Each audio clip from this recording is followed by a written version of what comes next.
How will the board ensure that charter schools approved by the district, if that were to happen in the future, are committed to admitting and supporting student populations that reflect the district's demographic makeup? Thank you. District, we have almost every program I could ever wish for that could be provided from a charter school. We have technology, we have arts, we have IB, we have the most successful IB and AVID programs in the county. And as a district as a whole, we're in the top 3 in so many categories. When you bring in a charter school, what can they offer that we don't already provide? And by bringing in a charter school, we're saying that we don't believe in what we're providing here in our district. For example, I'm a visual person. Does Starbucks have a kiosk in front selling coffee? Another form of coffee? No. We are the best district. We have so much here. This is a thriving community because the district is the foundation, the bedrock of all that we are in this community. Excuse me. Like I said, I'm a super fan. And so we want to show that we have faith in what's been done here in the school district, and we want to keep that going. The other thing is it's a financial issue. Those charter schools will take enrollment, will take funding, and that will impact the thousands of students. AVID programs like we saw celebrated tonight and other programs will be reduced because of that financial impact.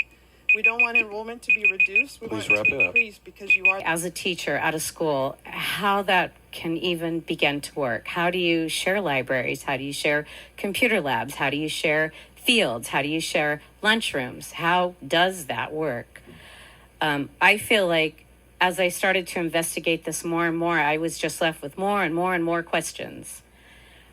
I really hope that our board is not considering bringing charter schools, hopefully not into our district, because as you said, we offer everything here and we are excellent schools. And we don't need charter schools to meet the needs of our students. But in addition to that, to think that you would bring them on the campuses with teachers here, with our students, is insulting to teachers. And I saw a copy of the OCCA proposal, which someone obtained through a public records request, and then I read a related article in the Orange County Register. I was concerned, so I created a petition asking the board to prioritize PYL students and keep us, the community, informed about the potential takeover of school facilities by a charter program. More than 1,000 community members share my concern. Last Thursday, Sean backtracked and said in an email that there would not be a presentation tonight, but that, quote, more than likely the board will consider information they receive in the June board meeting, unquote. So on behalf of everyone who signed my petition, I'm asking for full transparency related to any charter program and for the board to prioritize the needs of our students and schools. Thank you. I read the article that came out in the Orange County Register, and it was dated at the end of April and then updated on May 1st. My concern has more to do with what appears to be a very rushed process than anything to do with a charter school per se. I don't know enough at this point whether or not a charter school is a good thing or a bad thing in this district, but I do know that anything involving education must not be rushed. It must be well thought. It must be designed properly. I am an educator myself, and I have gone through this process, curriculum development, and I know what it's like. And I know that anytime you change any aspect, lots of things need to be considered because there could be a domino effect. What I am asking is that if, in fact, this is something the district is considering, that they share and be transparent with the full community. Let us know what you are thinking. And please, please, please do not rush this. This is not something that should be done in haste and without lots of thoughtfulness. Thank you. And so people were sitting up here today also talking about all the charter school talk. And obviously we got a proposal in April for a charter school to basically have a landlord-tenant relationship. And it was immediately sent over to the attorneys, and then a 2-page thing got put out on social media, and everything kind of went haywire. The 3 conservative school board members were going to be bringing in a charter school at all costs, and it just went completely. I mean, I was getting phone calls, and they were telling me where people were in the process, and I was like, I don't even know what you're talking about. I've only seen this, and it's at the attorney. And as far as I know, They're just seeing if this is a feasible option. And so more and more teachers called, and I really appreciate the teachers who did call, but I think that there's so much misinformation and there's so much gossip and there's so much leaks that this all could have been avoided. I don't know who was leaking from the district to the union. I don't know who was leaking to the teachers, but all I was saying is that there was meetings at the schools and the teachers were leaving freaked out because they said we were going to blindly approve a charter for this school district. I will not blindly approve anything. I was elected to do what's best for our school district, for our students, for our staff, teachers, everybody. And I will not deviate from that. My politics have nothing to do with bringing in a charter school. Do I support parent choice and school choice? Absolutely, I do. Am I going to do something that's harmful to our district financially, and especially if it's not a feasible option? Absolutely not. And so I think that part of the problem here is that we have a group of people who are just causing chaos. And the chaos has to stop. And I'm just so happy with the teachers, and I'm so happy with the students and the staff and people who reached out and said, what is going on with this? Because like I said, I could truly say, I have no idea because the attorney has it. The only statement that I have made up until that point of last week, when apparently the charter school, we weren't moving fast enough, so they went away. I mean, there was really no there, but we had people making it a there, and I believe it was because of politics. And so we need to keep politics out of this because we are here for these children. We are here to educate the children. We are here to do what's best for the children and to give them the best education, the best experience, do everything that we can for them. And I'm not bringing my politics into this boardroom or into this school. All I want is for them to be educated.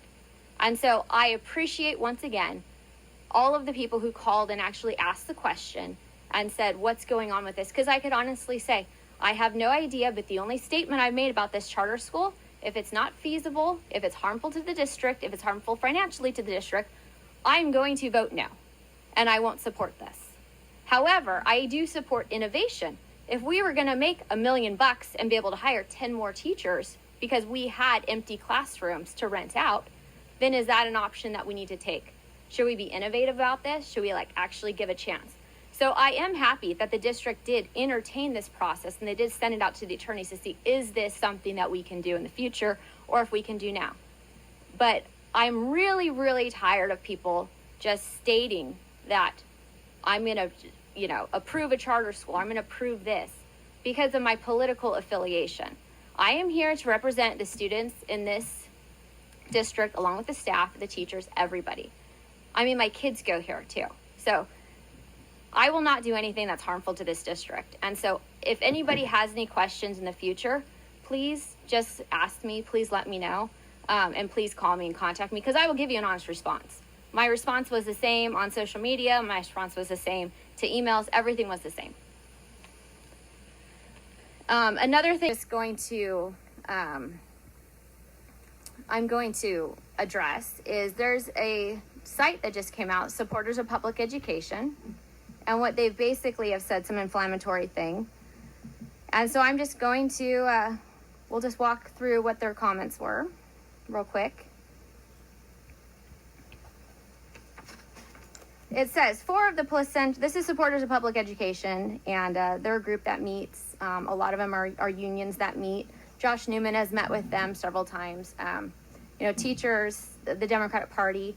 And so, obviously, this isn't a partisan issue, but this is what they are putting out. And so it says, for the Placentia Yorba Linda Unified School Districts, four of the 5 trustees are extremists: Blades, Youngblood, Frazier, and Anderson, with Carrie Buck being the only sane trustee. Congratulations, Carrie. The board majority wants to limit which textbooks are piloted, ignoring suggestions by the actual teachers. And it says Trustee Blades, Youngblood, and Anderson up for re-election in November 2024. If they understood the actual literary review committee and the actual process, that statement is false. Because the OC Deputy District Attorney found that Trustee Blades and Youngblood violated the Brown Act, they had to receive Brown Act training from the school district lawyer. Well, that's not exactly true. It was a potential violation, not a guilty. After being elected, Trustee Blades and Youngblood did not attend Brown Act training from the California School Board Association. That is not true as well. I attended via Zoom because we were in the middle of COVID. So I did attend what all newly elected school board members attended, and I did go over the Brown Act training. So that's another false. Instead, myself and Trustee Youngblood, we attend workshops hosted by OC Board of Education Trustee Mary Barkey's Cal Policy Center for their marching orders to attack public education. I'm sorry. I'm a product of public education. My children are a product of public education. My whole family is. So why would I attack public education? I ran for this office to help hopefully enhance public education. And then it says basically that we released Assistant Superintendent Rick Lopez from his contract, which is not true. And then it says that basically all of our actions are having a chilling effect on educators.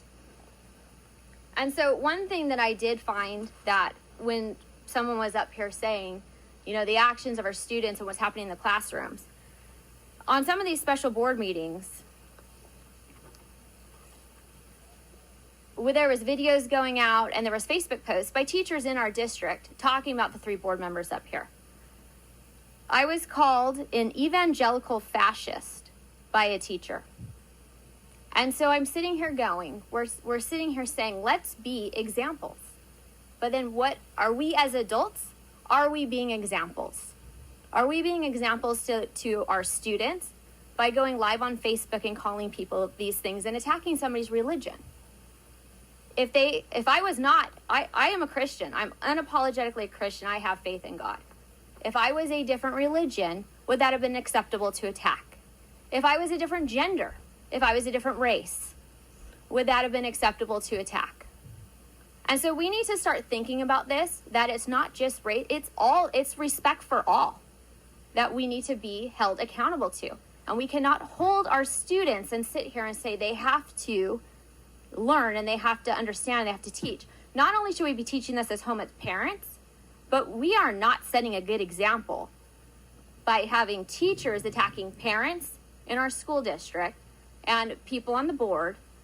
What kind of example are we setting? So until we start to check ourselves as adults, how can we expect these children's behavior to change?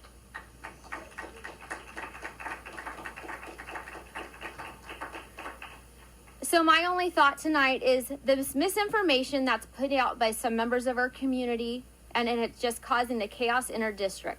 I am once again asking, as I've asked before, that we work together with the district, the union, the teachers, the students in the community to educate and uplift our students. These distractions need to stop, and the focus needs to be on our students and giving the best education possible. The chaos needs to stop, and the focus needs to return into the classroom, to the students, to the sports fields, to the pool deck, everywhere where we can support these students. And so I am saying right now, I am partnering with the teachers. I'm partnering with staff. I will partner with anybody to make these children have the best education possible at Placentia or Belinda. And we've put Dr. Chernus in this seat, and he is fully qualified and capable and will bring us there. So let's stop the noise and get to work. Thank you.